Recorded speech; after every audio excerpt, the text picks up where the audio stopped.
Mau nanya kepada Ibu Rini, anak saya umur 18 bulan, dia senang banget main. Tapi kalau misalnya lagi main itu, kalau lagi serius, kalau lagi serius itu boleh nggak sih sebenarnya dipanggil-panggil namanya, ayo ya sini dulu, apa kita biarin aja dengan dia dulu gitu. Makasih. Ya, jadi kalau ketika sedang mengaduk, itu tadi sudah mulai yang namanya bermain pura-pura tadi kan, mengaduk-aduk. Jadi keterlibatan kita bisa dalam bentuk misalnya, ada lagi ngaduk apa ya, misalnya seperti itu. Lagi bikin teh ya, atau lagi bikin susu ya.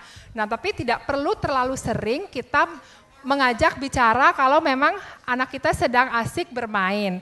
Tapi memang keterlibatan itu tetap perlu, artinya kita tetap ikut bermain bersama anak. Misalnya lagi bikin apa nih Dek gitu.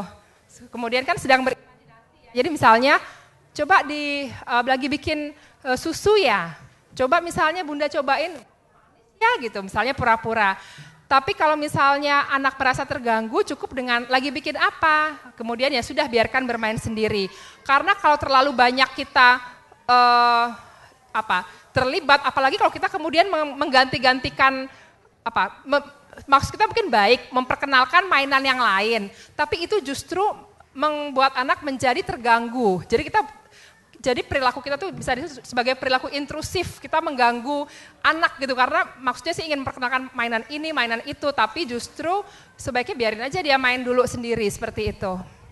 Karena salah satunya kalau nanti terlalu banyak perilaku intrusif justru akan mengembangkan attachment yang arahnya insecure tadi, begitu. Kita akan bantu anak, kita akan terlibat ketika anak memang butuh. Disitulah kita harus sensitif dan responsif. Jadi artinya kita sensitif di saat ini anak udah mulai bosen, baru kita masuk gitu. Kayaknya dia udah mulai bosen nih, dari ngaduk-ngaduk kemudian dibanting-banting. Wah kalau kayak gini kayaknya dia udah mulai bosen. Nah kita masuk di situ, coba yuk sekarang gelasnya misalnya ditaruh di kepala. Sekarang kita bawa berjalan, jatuh nggak ya? Nah kita buat kegiatan bermain yang baru lagi seperti itu. Nah itu tandanya kita sensitif dan responsif. Responsif dalam arti kita menciptakan sesuatu yang baru untuk membuat anak menjadi kembali exciting dalam bermain, seperti itu. Saya tertarik dengan yang tadi televisi untuk anak. Saya punya anak yang pertama, itu sampai dengan umur 3 tahun dia tidak tertarik sama sekali sama TV. Dan saya senang dengan itu. Tapi ketika ganti ya pengasuhnya kebetulan suka nonton TV, saya kerja, suami kerja, mulailah dia senang sekali nonton TV Dok. Jadi sekarang tuh kalau sama TV dia hafal semua station TV gitu. Iya, nah itu bagaimana ya Dok ya. Terus kemudian juga sekarang kan ada iPad, ada tab. Oke nggak sih kalau misalkan kita membiarkan mereka bermain tab tapi dengan maksudnya permainan gamesnya yang edukatif atau ini bagaimana gitu. Kemudian ke Bu Rini saya mau tanya gini, untuk anak saya juga yang 4 tahun itu, bagaimana ya kalau misalkan menghadapi anak yang 4 tahun. Dia kayak misalkan gini, kita lagi belajaran bahasa Inggris misalkan, terus misalkan saya kasih tahu lagi ngebahas kupu-kupu, ini butterfly, bukan mah, kupu-kupu tuh bukan butterfly, misalkan Asia, terserahnya dia gitu kan. Kadang-kadang kita suka gemes ya, aduh ini diajarin yang bener malah ini gitu. Cuman pokoknya suka muncul, dan sama seperti ibu yang lain yang kadang-kadang kalau misalkan bener nggak sih kalau misalkan gini, jadi misalkan kita awas jatuh, hati-hati, dia malah tambah jadi kadang-kadang saya ya udah, tapi nanti kalau misalkan jatuh tanggung resiko sendiri ya karena udah dikasih tahu, baru udah dia stop, atau kita ngomong sebaliknya gitu. Tapi kadang-kadang kalau diomongin gitu kayaknya tega banget gitu loh, Bu, dibegituin terus gitu setiap saat gitu.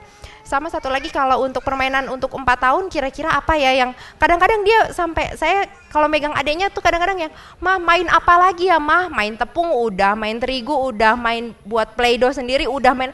Dia kadang-kadang jenuh dengan gambar-gambar, dia tipikalnya kinestetik. Jadi untuk yang gambar-gambar cuman sebentar terus ditinggal gitu loh. Jadi main komputer juga misalkan main pasang-pasang baju terus udah selesai. Dia bosen, jadi permainan apa kira-kira yang bisa merangsang motorik halusnya kebetulan lebih kurang dibanding motorik kasarnya. Terima kasih. Kita tadi udah lihat ya bahwa keterampilan yang sederhana itu akan menjadi dasar keterampilan atau perkembangan yang lebih kompleks ya. pada anak yang sedang berkembang itu sebetulnya banyak sekali tugas dia untuk belajar segala sesuatu. Nanti mungkin Mbak Rini bisa tambahkan. Seringkali kita menganggap bahwa harus bermain. Padahal mengurus diri adalah satu tanggung jawab yang dia harus lakukan. Ya, di Amerika sana itu jelas. Asosiasi Dokter Anak di Amerika itu menggariskan. Saya sebetulnya baru tahun lalu membaca, tetapi saya mempunyai keyakinan bahwa TV itu membuat anak tidak berpotensi bagus, malah edik. Ya, karena saya juga belajar dari orang tua. Di Amerika sana 2 tahun itu boleh visual, TV, iPad semua itu hanya 1 jam. Di atas 2 tahun, sehari. Kumulatif ya, semua dimasuk, BB, iPad segala. Di atas 6 tahun maksimal 2 jam. Ya, kita di sini tidak punya standar, tapi itu Amerika. Apa gantinya? Segala sesuatu yang membuat dia bergerak dan mengembangkan tadi ya, pretend play ya. Ya, tadi main pura-pura, saya rasa itu adalah, jadi daripada babysitternya atau mbaknya ngajak nonton TV, kenapa dia nggak main pura-pura misalnya? Kenapa dia nggak harus mewarnai misalnya? Kenapa dia tidak harus meronce misalnya? Itu jauh lebih bermanfaat daripada TV. Apalagi ibu bilang motorik halusnya tidak berkembang. Lah kalau kita duduk tidak kasih kesempatan, mana bisa berkembang dia? Ya, makan ini motorik halus. Pakai baju, kancing baju itu motorik halus. Jadi artinya kadang-kadang mainan itu nggak perlu. Karena itu saya melihat bahwa anak-anak yang ibunya pembantu kok bisa jadi juara nasional. Ya, karena apa? Otak dia dipakai terus dari kecil. Karena nggak punya fasilitas, tidak punya pembantu, tidak punya mainan. Akhirnya semua tanggung jawab sekecil mungkin dia serahkan pada anak. Artinya akhirnya akal dia berkembang. Ya, tapi anak-anak kita ketinggian sedikit diambilin sama mbaknya. Padahal ya kalau kita mau lihat anak bagus, ada anak yang kursi didorong, terus dia naik sendiri ngambil. Mbaknya tugasnya apa? Mengawasi gitu ya. Jadi sebetulnya saya sangat-sangat melarang TV. Kenapa? Karena potensi yang lain jadi tidak berkembang. Di samping saya banyak menemui anak-anak dengan gangguan bicara. Ya, tentu saja bukan yang sekolah, dia udah 4 tahun boleh dan nonton TV. Tapi nonton TV yang bukan disukai mbaknya justru. Ya, tapi yang untuk anak sehingga anak ada tuh media interaksi. Tadi ingat ya Mbak Rini ini saya banyak belajar dari beliau ya. Bukan sarananya yang penting, tetapi orang yang ada di sampingnya yang penting. Saya setuju dengan yang tadi disampaikan oleh Dr. Tiwi. Jadi sebetulnya kenapa anak lebih memilih ke TV atau ke iPad dan sebagainya, karena itu dinilai oleh anak lebih menarik. Jadi itu adalah tantangan kita sebagai orang tua untuk mencoba membuat sesuatu yang menarik, sama menariknya paling tidak, atau justru lebih menarik dari tontonan TV atau segala permainan tadi. Bukan arti tidak boleh sama sekali, tapi memang harus betul-betul dibatasi. Ya, jadi kembali lagi ke pertanyaan motorik halus tadi ya. Jadi mainan apa saja? Sebetulnya tadi itu udah main ya, misalnya mengancingkan baju, kemudian menyendok makanan, itu semua adalah bentuk kegiatan bermain. Karena pada usia sampai 5 tahun paling tidak, pengasuhan itu kan semuanya dilakukan dengan situasi bermain, termasuk dalam kegiatan-kegiatan yang terkait dengan pengasuhan tadi, makan, berpakaian, kemudian misalnya mandi, semuanya itu adalah bermain.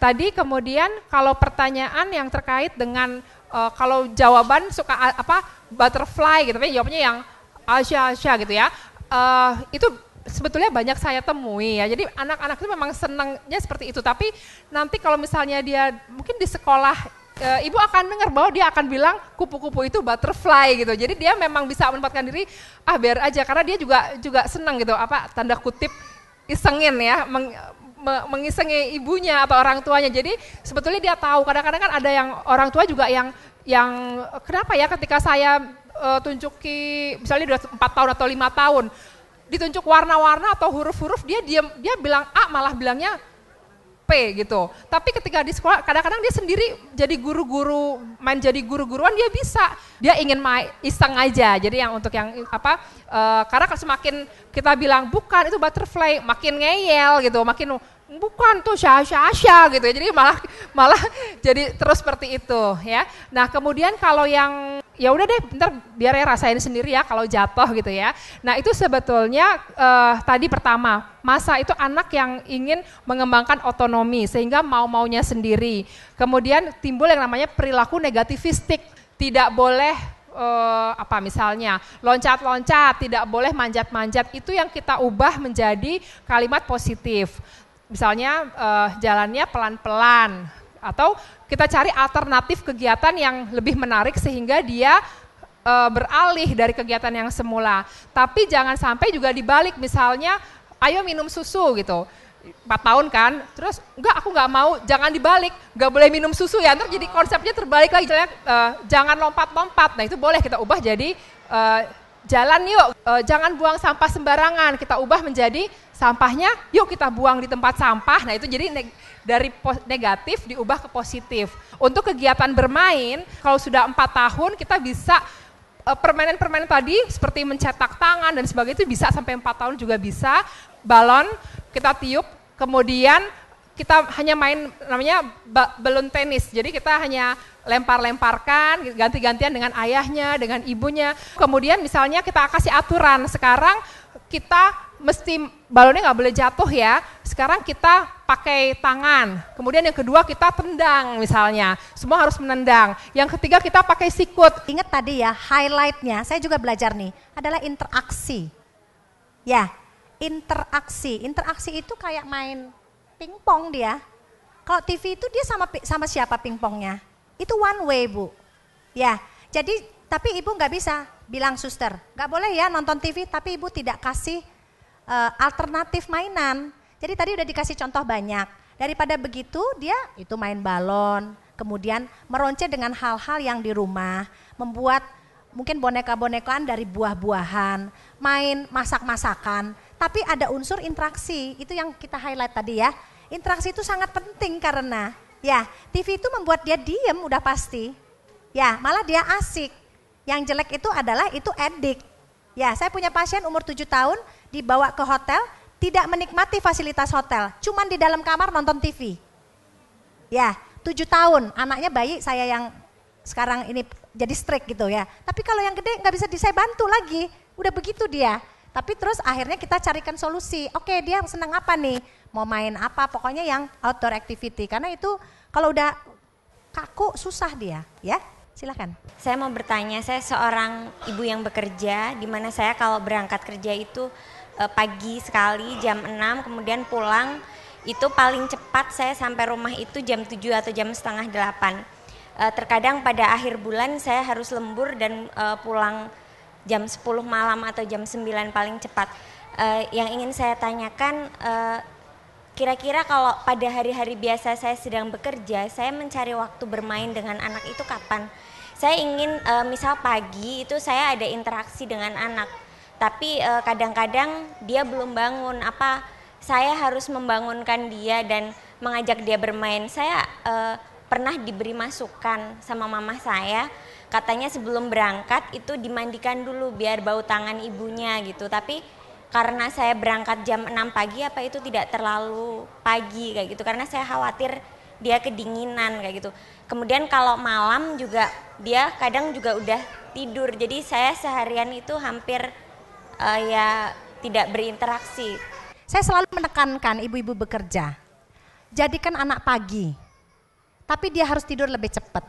Ya, ibu malam tidak bertemu, tapi memang harus dimandikan pagi. Saya bukan bilang bahwa saya hebat, tapi saya kebetulan dulu bekerja di puskesmas di Bogor, anak saya di Jakarta. Jadi saya jam 5 lebih 15 menit harus berangkat ke Bogor. Anak saya bangunkan jam 4, jam 5 saya mandikan dari bayi. Ya, jadi kalau ibu masih usia 4 bulan itu gampang. Tapi kalau ibu anaknya udah umur 3 tahun, itu udah susah. Ibu menyusui?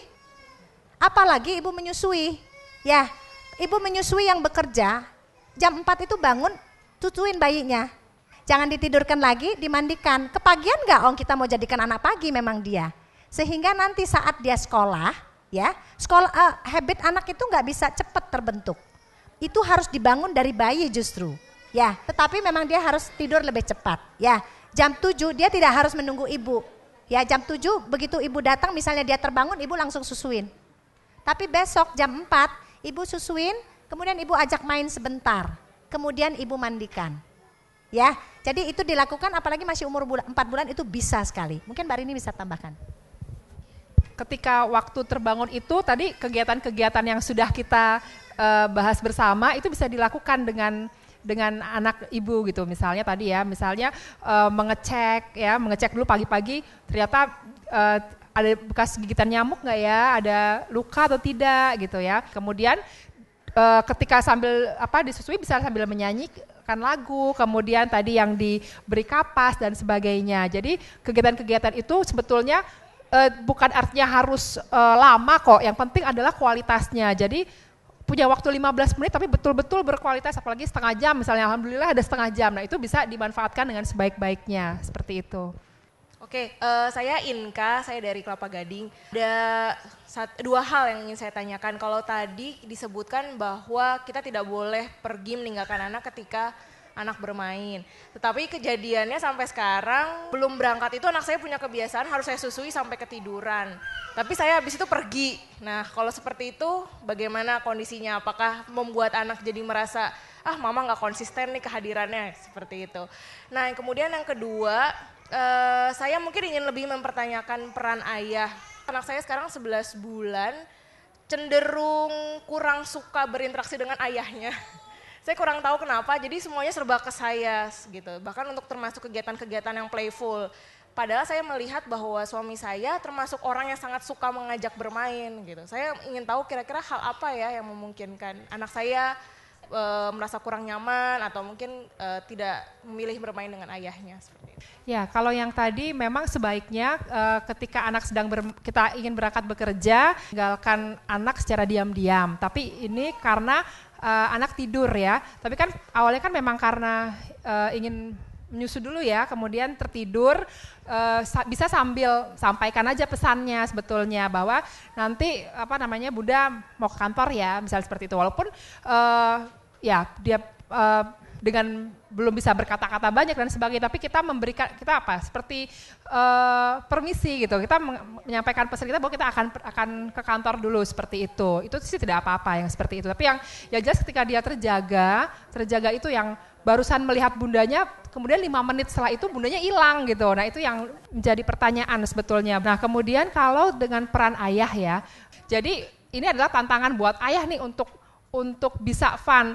Untuk awalnya juga bisa, selama ini kan katanya anak ibu kan lebih dekat dengan ibu gitu. Jadi bisa juga harus tandem gitu. Jadi ketika main dengan ibu, ayah juga di situ gitu. Kita membuat kegiatan bermain yang melibatkan ketiganya dulu awalnya. Nah, anak merasakan adanya kesenangan. Nah, kemudian baru bisa kemudian dia merasa oke nih main sama ayah, oke main sama ibu, oke main bertiga apalagi seperti itu.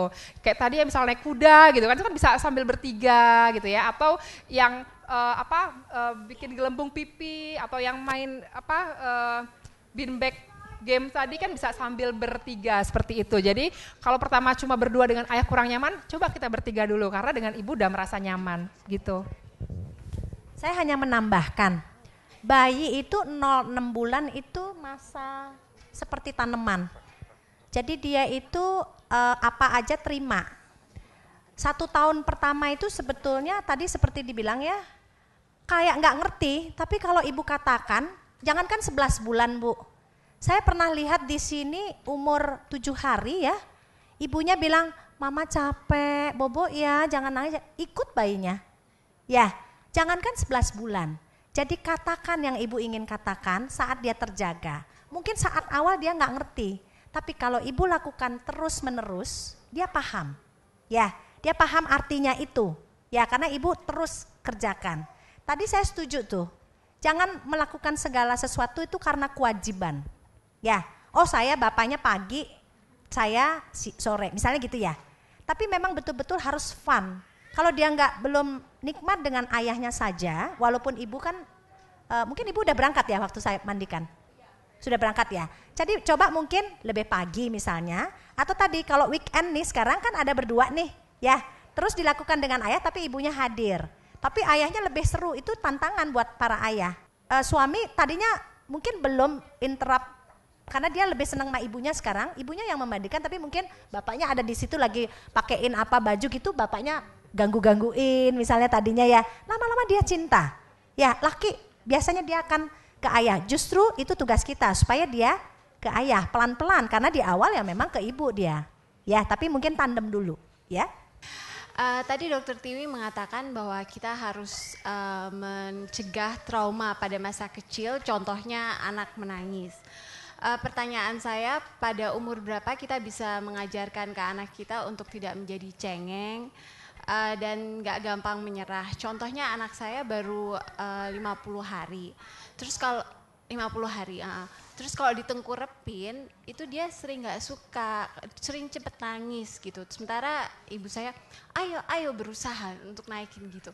Jadi sebenarnya umur berapa sih kita bisa menerapin untuk supaya jadi tough gitu anak kita? Tengkurepin di dada ibu, habis dia kenyang, sebelum dia tidur nih tengkurepin. Waktu dia bangun dia tengkurepin, pasti dia nggak nolak. Tapi kalau dibiarkan gitu, dia prinsipnya tuh belum aman. 0-3 bulan itu yang paling aman buat bayi itu dada ibunya. Ya, jadi lakukan segala sesuatu yang kita mau di tempat yang menurut dia atau membuat dia paling nyaman gitu. Prinsipnya dia harus suasananya happy bayinya. Dia siap menerima stimulasi. Siapnya di mana itu nggak masalah, yang penting kan tengkurap kan. Sebetulnya ya, tengkurap kan di dada kita. Atau sekarang kan ada gendongan yang baby wrap, bisa dengan gendongan biasa, taruh di sini, digendong dia, ditaruh di sini, ibu tertidur juga dia tengkurap di sana, jadi dia nggak mungkin jatuh, ya. Mungkin sebagai tambahan saja, jadi kalau tadi kapan diajarkan untuk tidak cengeng dan mudah menyerah, jadi kita harus sesuaikan juga dengan perkembangan anak kita. Jadi kalau misalnya memang sudah lebih besar, dia sudah paham dengan kata-kata dan sebagainya, sudah misalnya umur 4 dan 5 ketika bermain dia ini nggak bisa, nah kita bisa dicoba dulu gitu. Dicobanya misalnya dengan memberikan clue, jadi kalau ada dia nggak bisa bukan langsung dibantu tapi dengan clue. Tapi kalau anak kita masih lebih kecil, kita harus menyesuaikan, kamu harus tetap bisa loh tengkurap di kasur, tidak begitu, tapi kita harus mencari media yang nyaman tapi tujuan kita tetap tercapai, seperti itu. Saya mau tanya dok, ini anak saya umurnya 7 bulan 2 minggu. Dia ini awalnya dari 5 bulan tuh udah mau berdiri aja, padahal kan harusnya dia belajar tengkurap, guling-guling, rangkak gitu ya. Cuma udah belajar berdiri, terus saya tetap rangsang terus supaya dia mau tengkurap. Tadinya nggak mau gitu, nangis-nangis juga gitu. Terus pas sekarang udah bisa sedikit-sedikit guling-guling. Cuma sekarang dia pengen berdiri terus pengen diajak kayak tatih gitu jalan. Apa saya biarin aja nggak apa-apa, dia tati-tati gitu, tapi saya juga rangsang terus dia supaya bisa ngerangkak, atau saya nggak encourage dia untuk jalan gitu. Bayi itu 4, 5, 6 bulan tuh senang banget berdiri. Ini kan happy dia ya, jadi gitu-gitu ya. Kalau lagi begitu-begitu itu Bu, ya, ibu ikutin nih, ya. Habis itu ibu tengkurapkan. Nah, kalau nangis, lakukan lagi, berdiri lagi. Jadi nggak boleh kita kalau nangis itu tanda bahwa dia nggak happy. 5 bulan sebetulnya itu masih panjang sekali dia untuk bisa begitu, gitu ya. Ini kan 7 bulan. Kadang-kadang ada anak yang memang tidak melalui tahap merayap merangkak, langsung berdiri dia. Tapi kalau sekarang memang fase sensitif dia untuk belajar merayap merangkak ya. Atau misalnya kalau punya tangga, anak itu seneng loh kalau main di tangga itu ya. Jadi ditaruh di tangga itu tetap kita awasin ya, karena kan anaknya udah kuat tuh ya. Di tangga atau kita bikin dari bantal-bantalan, dia sambil mendaki misalnya. Tapi maksud saya jangan paksain, oh harus di sana merayapnya, harus mencapai, jangan paksain begitu. Justru kita putar otaknya, gimana caranya ya supaya dia posisinya merayap dan dia maju gitu. Ya, medianya itu bisa macam-macam. Bantal-bantal besar, kalau punya tangga, sekarang malah saya beberapa kali ke toko-toko mainan tuh ada yang dari spons gitu kayak tangga dia gitu ya, itu juga bisa dipakai. Jadi anak fun gitu tanpa dia ngerasa bahwa dia lagi diposisiin tengkurap gitu ya. Jalan itu sebetulnya sangat simple ya. Kalau merayap merangkak itu lebih kompleks dia, karena dia harus nyangga, kemudian dia harus ke depan itu dia harus gerak kiri, gerak kanan, nggak boleh dia begini kan sebetulnya ya. Jadi dia harus punya akal. Ya, kemudian ingat tadi gambar saya bahwa di sini ada tangan, kaki, kepala, mata, itu kompleks dia. Jadi ibaratnya kalau ada nyala lampu tuh nyala semua tuh. Nah, itu baik untuk anak, gitu ya. Tapi jangan disalahartikan, oh anak harus merangkak, jadi udah jalan juga disuruh merangkak, enggak. Ya, jadi kalau dia udah melalui tahap di atasnya ya jangan disuruh ke bawah lagi. Tapi kalau masih umur 7 bulan, ya itu masih bisa banget, cuman kita harus cari akal apa sarana yang membuat dia tidak menangis dan fun gitu ya. Ya itu tadi mungkin punggung ayahnya, mungkin punggung ibunya, ya di sini misalnya punggung dia begini misalnya gitu ya. Jadi kita harus cari akal dan itu tetap dalam rangka kegiatan bermain dan unsur interaksinya, unsur attachmentnya tetap ada. Ada salah satu anak ya di tempat kita usia 6,5 bulan, dia tuh susah minum ASI di botol Bu sama makan. Nah yang jadi masalah buat kita tuh gimana caranya gitu ya, sedangkan ibunya aja kalau datang jam 12 ngasih makan paling 1 suap gitu. Udah gitu dipaksa juga nggak mau. Terima kasih Ibu hadir ya, saya sebetulnya juga kepengen banget. Di daycare itu kalau bisa diteruskan cara pengasuhan di rumah, diteruskan di tempat daycare itu tentu saja lebih nyaman. Sebetulnya itu yang terjadi pada bayi itu adalah dia kepengen netek ibunya. Jadi dia nggak mau diganti botol, udah pasti nggak mau lagi. Tapi kalau memang ibunya harus bekerja ya, ibunya harus memberi ASI 2 kali sebelum taruh di daycare. Ya, jadi dibalik dia. Kemudian kalau bisa nih daycare memfasilitasi untuk memberi tidak dengan dot, dengan sendok atau dengan pipet, dengan cara yang happy. Ya, biasanya bayi itu happy kalau enggak habis baru bangun, ya, baru mandi. Ya, jadi nanti kalau nanti memberi makan, ngajak main itu baru bangun atau habis mandi. Biasanya mereka happy. Coba lakukan saat itu. Karena kalau dia udah nggak mau, karena sebetulnya yang dicari itu ibunya. Ya, jadi ibu informasikan ke ibunya bahwa banyak bayi yang begitu. Ya, apalagi kalau di daycare orang-orangnya yang dia nggak kenal. Ya, dan mungkin membuat bayi itu nggak secure. Sehingga ibu harus cari akal atau cari cara supaya bayi itu sama kita cinta dulu, baru dia akan mau. Saya rasa itu. Ya. Anak saya 14 bulan. Dari lahir tuh saya punya kebiasaan bermain dengan dia tuh dengan bernyanyi. Selalu bernyanyi. Kebetulan lagu pertamanya dia Itsy Bitsy Spider dan baru sebulan terakhir dia bisa ngikutin gerakan. Tapi kalau saya lihat dari wicaranya baru bisa vokal A, mama, ayah, gajah. Kalau misalnya saya bilang ada kambing, dia bisa tapi kayak nggak keluar. Baru bisa itunya aja. Atau ada pokoknya yang belakangnya A dia cenderung bisa. Nah, apa yang bisa saya perbuat untuk bisa dia bisa vokal yang lain? Itu anaknya pinter banget Bu. Ibu tinggal ngarang aja lagu lagi sekarang yang unsurnya yang ibu mau. Ya, karena dia kan happy dengan menyanyi, ya kan? Kita harus cari satu cara di mana dia happy melakukan itu. Boleh nggak saya tahu berapa usia di saat ibu mulai belajar menyanyi pada bayi anaknya ibu? Dari lahir kan? Dari lahir saya biasain nyanyi. Dari lahir 14 bulan dia melakukan A tadi. 13 bulan, ya baru setahun ya. Dia baru bisa. Ya, artinya dia perlu waktu untuk bisa melakukan itu. Tapi modal anak bicara itu interaksi. Kalau itu ibu dapatkan itu tinggal gampang aja. Terus aja dikerjain, misalnya dia nyanyi yang aja, ya? Tadi A, ibu sekarang tinggal ngarang lagu yang unsurnya yang kita mau, konsonan atau vokal yang kita mau. Terus lakukan. Pasti akan bisa. Itu sih bagus banget bayinya. 14 bulan dia bisa niru gini itu luar biasa bagusnya. Tinggal kita kerjain apa yang kita mau. Lakukan berulang-ulang itu dia akan kerjain. Tinggal diterusin aja ya? Iya, 14 bulan sebetulnya kalaupun dia belum mengeluarkan kata aja masih boleh. Ya, asal dia, apalagi dia bisa niru, wah itu luar biasa. Ya. Sama satu lagi kalau bisa tanya ke Bu Rini mengenai fokus. Melatih anak untuk fokus bermain. Karena saya punya ponakan 4 tahun. Itu sama ibu yang tadi pertama baru main sedikit udah main apa lagi gitu. Nah saya tuh cenderung pengen melatih anak supaya bisa fokus. Selain tadi permainan yang apa ya tadi Bu Rini ajarin tadi itu, apakah ada cara lain yang bisa kita mulai sedari dini, misalnya kayak memperkenalkan dengan buku atau apa yang bisa membuat fokus anak lebih lama? Sekarang fokusnya berapa lama nih? Karena misalnya usia 3 tahun aja bisa 5 menit bertahan tuh udah bagus. Apalagi kalau misalnya usianya lebih kecil dari itu.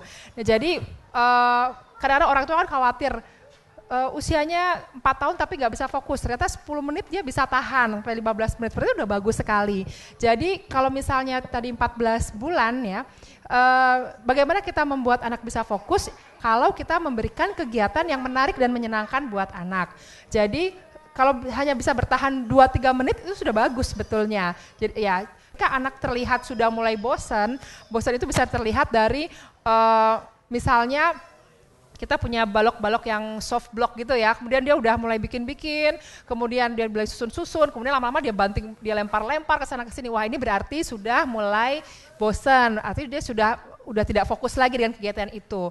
Kita harus sensitif, wah ini mulai bosan nih. Berarti pada saat itu kita harus membuat kegiatan baru lagi yang membuat dia jadi tertarik lagi. Sudah jalan ya Bu ya? Sudah jalan kan? Jadi kita tumpuk baloknya 2 atau 3, sekarang coba lihat mama nih jalan. Kita bawa, bisa nggak ya nggak jatuh misalnya. Udah mulai bosan, kita ganti lagi seperti itu. Saya ingin bertanya Dok, itu kan ada semacam standar milestone tumbuh kembang anak. Misalnya usia 3 bulan semestinya udah harus bisa apa, kemudian selanjutnya apa. Nah pada saat seperti apa kira-kira kita sebagai orang tua udah mulai harus waspada kalau misalnya anaknya udah distimulus nih. Saya sih merasa udah maksimal untuk menstimulus anak bermain, tapi kok sepertinya kalau dibandingkan teman-teman anak saya di TPA itu masih lebih lambat gitu untuk beberapa hal. Terima kasih. Sebetulnya milestone itu adalah tujuannya untuk kita tahu dia bisa itu. Tapi ada anak yang bisa merangsang dirinya sendiri, tadi ya kayak dia nyari sendiri gitu ya. Tapi ada anak yang kita harus push supaya dia melakukan itu. Biasanya dilihat kalau dia bisa, dia nggak mau begini ya, tapi bisa meraih gitu. Jadi sebetulnya dia tahapnya naik ke atas. Ya, jadi kalau milestone dia di situ nggak bisa, tapi milestone di atasnya dia bisa, sebetulnya itu normal, gitu ya. Jadi artinya kadang-kadang ada anak yang nggak hobi ditengkurapin bolak-balik. Ya, jangan dipaksain. Seperti saya bilang, oh merangkak itu bagus, ntar anaknya udah belajar tita suruh merangkak, itu nggak bisa, dia udah naik. Tetapi milestone itu plus minus biasanya, ya plus minus 1 bulan. Kadang-kadang merangkak, atau tengkurap bolak-balik itu 3 sampai 5 bulan misalnya. Tapi kalau misalnya 3 bulan kok belum mau usaha dia ya, bahkan lebih dini bisa kita lakukan. Ya, tapi kalau dia udah usia 5 bulan misalnya, harus kita lihat nih perkembangan lainnya bagus nggak gitu. Ya, kemudian harus kita lihat stimulasi yang ibu kita kerjakan udah cukup fun belum buat dia, udah cukup membuat dia mau mencoba nggak gitu. Karena itu kadang-kadang mungkin distimulasi tapi tidak tepat waktunya, kelamaan misalnya anaknya lagi ngantuk, jadi harus dilihat stimulasinya udah memang betul bagus nggak. Kalau misalnya udah nih kayaknya ya kita lihat perkembangan lainnya gitu ya. Tanpa bermaksud menyudutkan either pakai babysitter atau TPA, saya mau nanya pendapat Ibu Rini. Lebih prefer yang mana sih, anak itu dirawat oleh babysitter atau di TPA yang suasananya lebih ramai, suasananya lebih kompetitif buat anak-anak? Pendapat Ibu Rini gimana? Ya sebetulnya itu apakah karena mungkin kedua orang tua bekerja ya, ayah dan ibu bekerja, apakah akan dirawat di rumah oleh babysitter atau dititipkan di TPA, itu sebetulnya tergantung kepada pilihan orang tua. Kalau dari misalkan untuk sosialisasi, kalau tadi dalam bermain kan sebetulnya anak-anak masih non sosial ya, artinya mainnya masih sendiri. Tapi memang dalam penelitian kalau misalnya anak itu sering bertemu dengan anak-anak lainnya sebaya, ketika besar dia lebih sociable. Tapi itu kan bisa didapat di mana saja. Ketika di rumah misalnya lingkungan tetangga cukup banyak anak yang sebaya atau mungkin dekat dengan keluarga besar, dengan sepupu-sepupu yang kurang lebih sebaya, sebetulnya sih sama saja apakah dia dititipkan di tetap diasuh oleh babysitter atau ditempatkan di TPA yang dia ketemu juga dengan teman-teman yang sebaya. Jadi memang sebetulnya ya dua-duanya bisa dibilang kita pasti ada plus minusnya ya gitu, seperti itu. Nah jadi yang mana memang sangat tergantung dari kita, tujuan kita nih apa sebetulnya. Kalau misalnya tujuan untuk anak lebih bisa bersosial, dua-duanya didapat, ya itu kembali ke pada orang tua, apakah ingin ditempatkan di TPA atau diasuh oleh babysitter. Kemudian dengan pertimbangan-pertimbangan yang lain, misalnya dari segi ya macam-macam lah ya, misalnya finansial dan sebagainya, itu tentu akan dikembalikan lagi ke orang tua, seperti itu. Saya mungkin tambahkan ya Pak, walaupun Bapak tidak bertanya pada saya. Karena saya ini ngelihat, saya sebetulnya sangat mendukung kalau di TPA. Ya, cuma satu yang biasanya seringkali merugikan anak kalau di TPA saat usia dini. Seperti ibu tadi ya, dia tidak mengenal orang-orangnya, satu. Kedua, seringkali TPA enggak punya, kalau sakit diterima aja, jadi bayi yang dititipkan biasanya sering sakit ya. Kalau babysitter sebetulnya juga ada riskannya ya. Kalau babysitter itu diawasi, ya finansial ada, itu oke. Tapi babysitter sendiri harus dicarikan polanya. Karena gini, babysitter yang tersedia di Jakarta, kayaknya sih disiapkan itu untuk melayani anak. Ya, tapi kalau di TPA, biasanya mereka lebih lebih paham dengan perkembangan. Ya, kalau mau ya kita kombinasikan aja. Ya, dikombinasikan aja, dua-duanya dicari. Tetapi saya sangat mendukung untuk bayi atau anak itu dititipkan di TPA selama itu aman dan nyaman buat anak. Tetapi bukan tidak, kita juga punya program babysitter nanti mudah-mudahan bulan Maret ya. Karena babysitter yang ada, yang tersedia sekarang menurut saya banyak kali kelirunya. Gitu ya. Jadi mungkin tanggal 2 Maret mudah-mudahan tidak ada halangan, hari Sabtu itu kita ada program untuk babysitter dan untuk ibu. Ya, jadi akan dipisah, saya yang pegang ibunya, babysitter akan dipegang oleh keperawatan, kemudian digabung jadi satu. Karena babysitter sekarang justru membodohkan anak. Ya, mengembangkan potensi-potensi otak itu jadi tidak bagus. Jadi artinya bapak ibu yang instruksi ke babysitter. Tapi kalau di TPA mereka mencari, bahkan banyak TPA atau penitipan-penitipan yang bagus. Dan saya perhatikan, saya sering kali lihat anak pinter, saya tanya, di mana ya? Dia nggak punya babysitter, nggak punya mbak, ditaruh di TPA. Umur 13 bulan itu luar biasa bagusnya. Bukan satu yang saya lihat, banyak. Cuman satu negatifnya, mereka sering sakit biasanya. Biasanya itu, ya. Cukup menambahkan, ya silakan. Silakan berdiri Bu. bentar dulu kami. Syarat yang pertama bisa kami terima bahwa anak dalam kondisi sehat.